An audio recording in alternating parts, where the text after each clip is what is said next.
ایک طرف تو محمود اچکزئی صاحب کہہ رہے ہیں قومی حکومت بناؤ، یہ کوئی ایک پارٹی جو ہے وہ اس صورتحال کو نہیں سنبھال سکتی، تو قومی حکومت جب بنے گی تو اس میں بھی تو بیٹھیں گے نا پھر آپ شہباز شریف کے ساتھ؟ یہ تو پارٹی کا پھر فیصلہ کرنا ہے عمران خان صاحب. پھر اس کے اوپر پھر ہمارا پوائنٹ بڑا بڑا سمپل ہے کہ وہ خان صاحب کی بات عمران خان نے آتھورائز نہیں کیا ہوا محمود بالکل آتھورائز کیا. الٹیمیٹلی پہلے اچکزئی صاحب تو 10 دفعہ علامہ صاحب کے پاس علامہ صاحب رانا ثناء اللہ کے پاس سبھی گئے کہ سر آپ ہماری ملاقات کرائیں، ہمیں خان صاحب سے اس کے اوپر بہت ساری گائیڈنس چاہیے. دیکھیں ملک جس ایشو میں پھنسا ہوا ہے وہ کسی ایک سوچ سے اس بحران سے نہیں نکلنے لگا.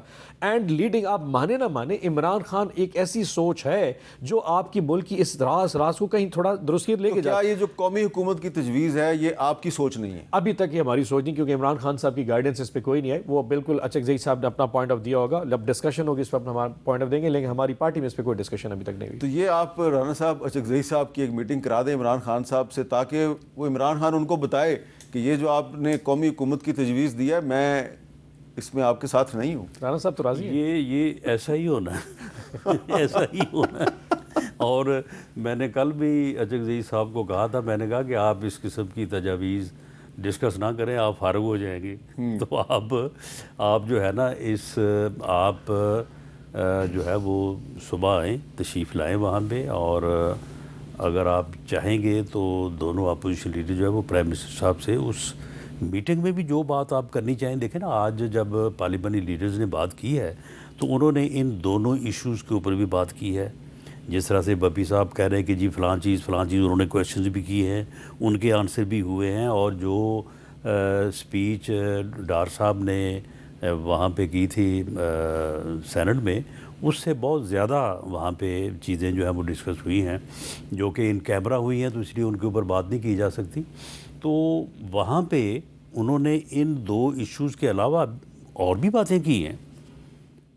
پولیٹیکل حوالے سے بھی جب پولیٹیشنز پولیٹیکل پارٹیز بیٹھتے ہیں تو پولیٹکس بھی ڈسکس ہوتی ہے، اور بھی باتیں ہوئی ہیں. تو اگر یہ دونوں رہنما جو ہے یہ اپوزیشن کے تشریف لے آتے، یہ ان دونوں ایشوز کے اوپر بھی بات کرتے، اور اس کے علاوہ بھی اگر کوئی بات کرنی چاہتے، یا میں نے تو ان کو کہا تھا، میں نے کہا کہ اگر آپ علیحدہ بھی پرائم منسٹر صاحب سے بیٹھنا چاہیں گے تو اس کا بھی جو ہے وہ ہم ارینج کر دیں گے. لیکن آپ یہ ضد جو ہے نا کہ جی ہم نے نہ سیاستدانوں سے ملنا ہے، نہ سیاسی جماعتوں سے ملنا ہے، نہ پولیٹیکل ڈائلاگ کرنا ہے، ہر بات سے انکار کرنا ہے، اور دوسری طرف آپ بات کرنے کو بھی تیار ہیں، ڈیل کرنے کو بھی تیار ہیں، ملنے کو بھی تیار ہیں، سارا کچھ کرنے کو تیار ہیں. یہ رویہ جو ہے یہ کسی بھی پولیٹیشین کو یا پولیٹیکل پارٹی کو کچھ نہیں دے سکتا. جی سائیں آپ کیا فرماتے ہیں آپ؟ نہیں ایسا کوئی ایشو نہیں. رانا صاحب تھوڑا سا سٹانس کو پھر ڈیفرنٹ لیں گے. میں نے کہا کہ اگر آج شہباز شریف صاحب پارلیمان میں آ جائیں، اپوزیشن لیڈر علامہ صاحب اور اچکزئی صاحب دونوں ان کے ساتھ بات کرنے کو تیار ہو جائیں گے، لیکن پارلیمان میں.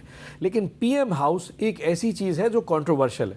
آپ مانے نہ مانے ہماری ایک پوزیشن ہے، وہ الیکشنز کے مینڈیٹ کے حوالے سے، اس الیکشن میں ان کی اپنی ایک لیجیٹیمیسی کے حوالے سے ہم اپنی اس پوزیشن سے کیسے بیکورڈ لے کے جا سکتے ہیں. دوسرا آپ یہ دیکھیے کہ پارلیمان میں ہمارے ساتھ بھی آپ کو پتہ ہے کہ علامہ صاحب کی اسپیچ کو بھی اس دفعہ مائلڈ کیا گیا، میوٹ کیا گیا. بیرسٹر گوہر کی اسپیچ کو بھی میوٹ کیا گیا. اچکزئی کی جو تقریر ہے اس وقت جو نیشنل اسمبلی میں اس کو لائیو نہیں دکھایا گیا. سو ہمارے ساتھ بھی وہ پارلیمنٹری رویہ گورنمنٹ نہیں رکھ رہی، جو یہ اتنا کو بڑا ایشو نظر نہیں آ رہا. اور خان صاحب کے ایشوز کنسرنز اپنی جگہ پہ موجود ہیں، لیکن ایک لیجیٹیمیسی جو ان کی ہے، جو ہمارا ایک چیلنج ہے، وہ اپنی جگہ موجود ہے. اور with all respect to Rana Sanaullah صاحب، لیکن گورنمنٹ ہماری نظر میں اس لیجیٹیمیٹ اس سٹیج پہ نہیں بیٹھی جہاں پہ اس کو ہونا چاہیے. ہاؤ کین دے کلیم کہ ہم ایز اے تحریک انصاف جو کہہ رہے ہیں کہ ہمارا آپ کے پاس مینڈیٹ نہیں ہے، ہم شہباز شریف صاحب کے دفتر میں کیسے جا کر کے بیٹھے کہ سر ہم آپ کے پی ایم آفس میں آئے ہیں کیونکہ آپ پی ایم ہیں، اس لیے لیٹس ٹاک اباؤٹ اٹ. کمزوری کی بنیاد پہ آپ ایکولی عزت کی بنیاد پہ ہیں، جہاں پہ میں سینیٹر ہوں اور رانا صاحب سینیٹر. چلیں بپی صاحب اس بات کا جواب دیتے ہیں. یہ کہتے ہیں کہ جی لیجیٹیمیسی کا ایشو ہے، یہ کہتے ہیں کہ جی ہم کیونکہ تسلیم نہیں کرتے، وہ ڈی فیکٹو اور ڈی جورو کی ہے نا بات. لیکن جب ان کی گورنمنٹ تھی، یہ وزیر اعظم تھے، ہم بھی ان کو لیجیٹیمیٹ نہیں مانتے تھے. ہم بھی کہتے تھے کہ آپ انلیجیٹیمیٹ ہیں، آپ نے آر ٹی ایس بٹھایا ہے، آپ نے اس طرح سے جو ہے وہ گورنمنٹ حاصل کی ہے. اس کے باوجود ہم اس وقت بھی آپ کے ساتھ بیٹھنے کو تیار تھے، ہم اس وقت بھی ڈائلاگ کرنے کو تیار تھے. پلوامہ کا جب واقعہ ہوا تھا تو ہم جا کے وہاں آپ کے انتظار میں بیٹھے رہے تھے، آپ اس وقت بھی نہیں آئے، آپ نے اس وقت بھی بات کرنے سے انکار کیا. اس کی کیا وجہ تھی؟ اچھا جی بتائیں جی. ایک بڑی سمپل سی ہے. شاید اس وقت یہ بھی تھا کہ ان لوگوں کی اپنے دیکھیں یہ سیاسی لوگ ہیں, اس میں کوئی دوسری رنگ نہیں ہے. کہیں نہ کہیں اسٹیبلشمنٹ کے حوالے سے ان کی جو پوزیشن تھی وہ تھوڑا سا ہمیں بھی مبہم نظر آ رہی تھی کہ یہ کیوں آتے ہیں اور کیسا آتے ہیں. میں پھر وہ کہتا ہوں ہمارے کنسرنز اپنے ہیں. وفی صاحب کو پتہ نہیں ہے ساری بات کا. اس وقت اسٹیبلشمنٹ بھی ان کو کہتی تھی کہ آؤ. تو پھر آصف خواجہ آصف صاحب کو جنرل باجوہ صاحب نے کیوں اپنے حکومت بلا کے کہا تھا ہماری حکومت کے 6 مہینے بعد تم آ جاؤ, میں پنجاب میں بزدار کی حکومت کرتا ہوں, تیار ہوں. سو 6 مہینے بعد اسٹیبلشمنٹ کا ہمارے ساتھ رویہ چینج ہو چکا. باجوہ صاحب نے صرف خواجہ آصف کو نہیں کہا, بہت سے لوگوں کا. تو اس کا مطلب اسٹیبلشمنٹ ہمارے ساتھ نہیں تھی. پہلے ان کو بھی کہا ہوگا. اگست میں وہی اسٹیبلشمنٹ اگر بقول ان کی ہمیں حکومت میں لائی اور وہی حکومت 8 مہینے بعد ہمارے خلاف ان کے ساتھ انٹریگ کر رہی تھی, تو پھر اب ایسی چیزوں میں ہم کیسے دیکھیں یہ فیکٹ جو ہے یہ اپنا امیر صاحب آپ کے ذہن میں ہوگا کہ جس دن پلوامہ کا واقعہ ہوا اس وقت انہوں نے پارلیمنٹ کو بریفنگ نہیں دی. انہوں نے کہا کہ جی صرف پولیٹیکل پارٹیز کے پارلیمانی لیڈرز اور ساتھ ایک دو اپنے امپورٹنٹ لوگ لے کے آ جائیں. 5 لوگ تھے سر. چلے 5 لوگ کے گیا.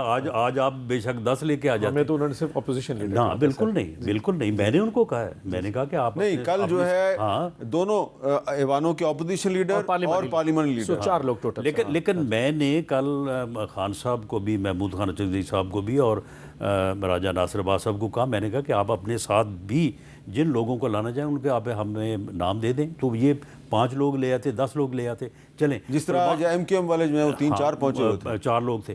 تو پلوامہ کا جب واقعہ ہوا تو انہوں نے کہا کہ جی آپ 5 لوگ جو ہیں وہ آ جائیں. کوئی پارلیمنٹ کو بریفنگ نہیں دی گئی تھی.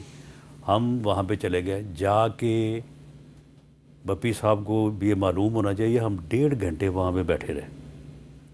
اور وہ بریفنگ جو تھی وہ پرائم منسٹر نے صدارت کرنی تھی, D G I S P R نے بریفنگ دینی تھی اور آرمی چیف بھی ساتھ بیٹھے تھے.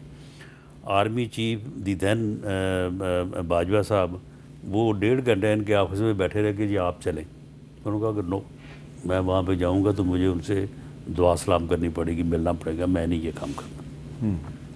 تو رانا صاحب شاید اس کی وجہ یہ تھی, یہ رویے ہیں نا, اس کی وجہ یہ نہیں تھی کہ جب عمران خان صاحب نے حلف اٹھایا بطور وزیر اعظم پہلی تقریر کر رہے تھے تو آپ نے بہت ہنگامہ کیا. چلو احتجاج ہی کیا نا ہم نے, اسمبلی میں احتجاج کیا. تو بھائی جان یہ تو جو آپ ان کے ساتھ کرتے رہے ہیں وہ اب آپ کے ساتھ کر رہے ہیں. پھر سب ایک پرنسپل سٹانس ہوتا ہے. میں عمران خان جو ہے نا وہ ایک پرنسپل سٹانس کا نام ہے, اس کا یہ کوئی سلسلہ نہیں ہے. اس نے کہا کہ یار میں ان کے ساتھ نہیں بیٹھ سکتا.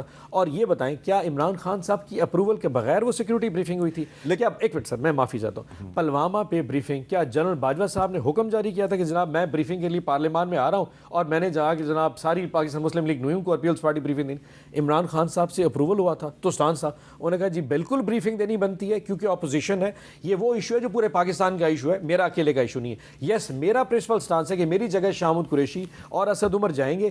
میں سمجھتا ہوں کہ شہباز شریف کے ساتھ جو معاملات ہیں, کرپشن کے معاملات ہیں, وہ ایک لیجٹمیٹ وہ بندہ نہیں ہے, وہ ایک کنوکٹڈ فیلو ہے. ڈزنٹ میک اینی سینس کہ میں اس کے ساتھ بیٹھوں اور میرا ایک پرنسپل سٹانس ہے. لیکن اگر فار ایگزامپل وہ بھی تو کنوکٹڈ فیلو ہے نا, القادر کیس میں اور یقیناً سر وہ اسٹیل کیس میں بہت بڑا فرق ہے جو کرپشن کے چارجر سر بے نامی اکاؤنٹس 2+2=4 بے نامی اکاؤنٹس میں یہ جو کرپشن ہے نا وہ اپنا وہ 90 ملین پاؤنڈ والے کیس کی, سر ایک خدا کی قسم اس میں تو کوئی بندہ انکار ہی نہیں کرتا. سر ایک سنت پہ مبنی ایک یونیورسٹی بنانا اور ایک بے نامی اکاؤنٹس میں اربوں روپے کے پیسے رکھنے میں بڑا فرق ہے. جو 240 کنال یہ بنی گالا میں وہ فرا گوگی کے نام ہے, وہ کس لیے ہیں؟ سر بس وہاں پہ کون سی پھر اپیل سر اسلام آباد ہائی کورٹ میں ایک دن یہ لگا دے, جسٹس ڈوگر صاحب کو منت کر لیتے سر آپ اپیل لگا لیں, مہینے میں فیصلہ ہو جائے گا, ہمیں فیصلہ قبول ہے. 9 مہینے سے اپیل بھی تو یہ آپ کو فیصلہ قبول ہوگا سر, آپ جو لگا دیں, ہم سپریم کورٹ جائیں گے, ہمیں کوئی دیکھیں کوئی انصاف تو دکھائے نا. اگر اسلام آباد ہائی کورٹ 1 سال سے اپیل نہیں لگا رہی تو کہیں نہ کہیں تو کچھ کالا ہے نا. اگر ہم اتنے ہی برے ہیں تو ہائی کورٹ بھی تو آپ کی مرضی کے ہینڈ پک ججز آئے پڑے, انہیں کیا فیصلہ دے. اسی اصول پہ کام کر رہی ہے جو عمران خان صاحب کہا کرتے تھے کہ بھئی دیکھیں جیل میں سب کے ساتھ ایک جیسا سلوک ہونا چاہیے. یہ کیا ہے جناب, یہ وہاں پہ بھی جو ہے وہ مختلف قیدیوں میں فرق ہے. اور اپیل جو ہے وہ اپنی ٹرن پہ جو ہے وہ سنی جائے, ایک جیسا کیسے آؤٹ آف ٹرن نہیں. ایک بندے کو ملنے کے لیے 100 لوگ آتے تھے, جیلر کہتا تھا کہ اندر بیٹھنے کی جگہ نہیں ہے, اور دوسرے کو بہنوں کے لیے ملا گیا. یہ کوئی ایک جیسا رویہ تو نہیں ہے. پہلے اگر ایک کی آنکھ کا ایشو ہو تو شفا انٹرنیشنل یا دوسرے کا پلیٹلیٹ کا ایشو تو لندن جانا, یہ کمپیریزن. اچھا جتنا علاج ان کا بہتر ہوا ہے نا, اگر وہ خود بھی باہر ہوتے اور کرواتے تو شاید تو رانا صاحب اتنا بہنوں کو بہتر بھیج نہ کے ہوتا۔ دکھا جو دیتے لوگ آج آپ ایشو کی ریزالو ہو جاتا۔ ڈسکشن سن رہے ہیں ان میں سے بہت سے لوگ یہ سوچ رہے ہوں گے کہ یہ گورنمنٹ اور اپوزیشن کو جو انٹرنیشنل سچویشن ہے، جو عالمی حالات ہیں، اس کی سنگینی کا کوئی احساس نہیں ہے۔